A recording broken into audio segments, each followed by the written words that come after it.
I'm Retro Paul. We're going back in time! Thundercats.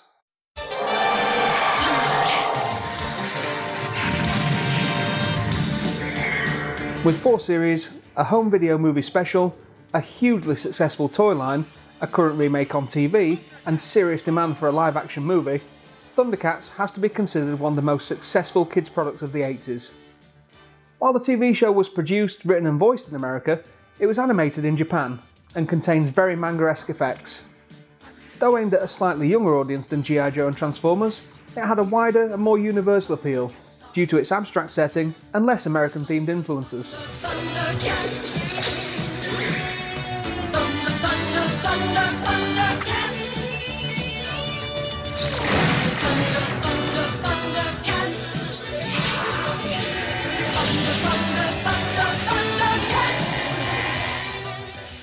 The story, as if I need to tell you, centred around a group of refugees from the planet Thundera. They're the planet's elite and managed to escape the planet's destruction. No one did it, the planet was just old, that's all. And an attack by their enemies, the Plundar, that leaves their ship crippled and forces all except one into stasis to survive the long journey to their destination, Third Earth. What happens to First and Second Earth no one knows, but I blame global warming. So what happens to the one who pilots the ship? He dies of old age just as they reach their destination. Oh, the convenient irony.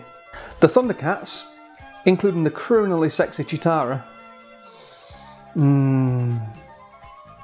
Sorry, had a bit of a teenage moment there. Settling quite quickly, while managing to unearth a killer Egyptian-style mummy called Mumra, who's invincible, immortal, and has a seemingly unlimited amount of power and magic spells. So it makes perfect sense that seeing his own reflection sends him back to his sarcophagus to heal.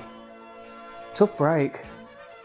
He was also stymied by the fact that every time he got close to attacking, the eye in the middle of the Sword of Omens, Lino's weapon of choice, would light up and play dramatic music. Which is handy if you're busy, I guess. I mean, who has time to watch their glowing sword all day? What followed was a string of episodes where the Thundercats explored Third Earth and met new friends and characters along the way. And therein lies the show's genius.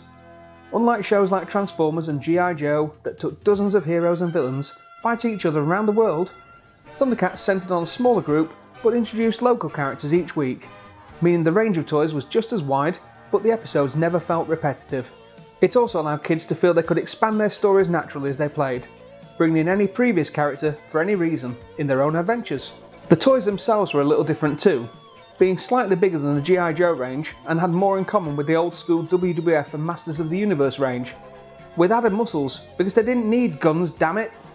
They were fairly basic in that regard, and the detail wasn't always the best, but part of the joy was bringing the world to life. Lino in particular had a great double whammy of glowing red eyes for his sight beyond sight, and a claw shield, which was a gauntlet that launched grappling lines from its claws. Because sofas can't be climbed by ordinary claws, folks. You need grapple claws!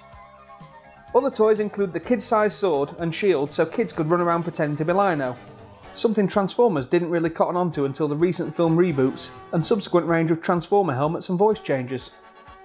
Talking of reboots, it's sad that the clamour for a live-action Thundercats film isn't as strong as people make out. Some people online have put fan trailers together, and rumours of a film in 2011 were everywhere, but with the recent cartoon series establishing itself, the retro thrill of the original show is diminished a little. That's not to say the new show's bad, it's actually pretty good, but it does mean the need to realise the retro thrill of Thundercats into live action is reduced, and unless it was made by the same people, it's probably a conflict of interests. Also, any film version would have to have Lino's ridiculously tight blue pants for the yummy mummy appeal, and if they don't replicate Chitara's skin-tight outfit and hit up Mila Jovovich to fill it, then I'm going on hunger strike, people. That's just the way it is. Remake or not, Thundercats has to go down as one of the monsters of childhood obsessions, and is at least in the top 3 toys from cartoon lines of that era.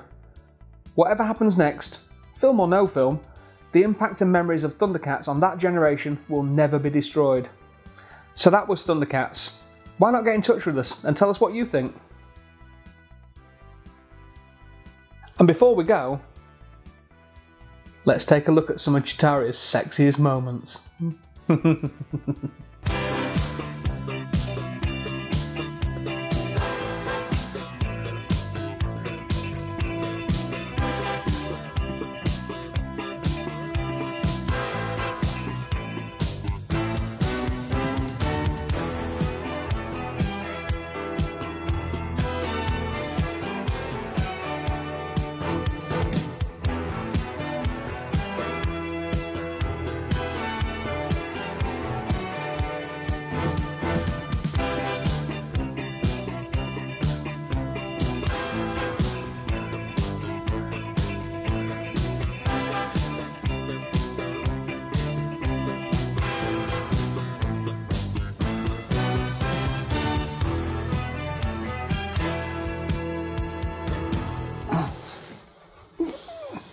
Okay, so that's it. Until next time, remember, Chitara, Thundercats, ho!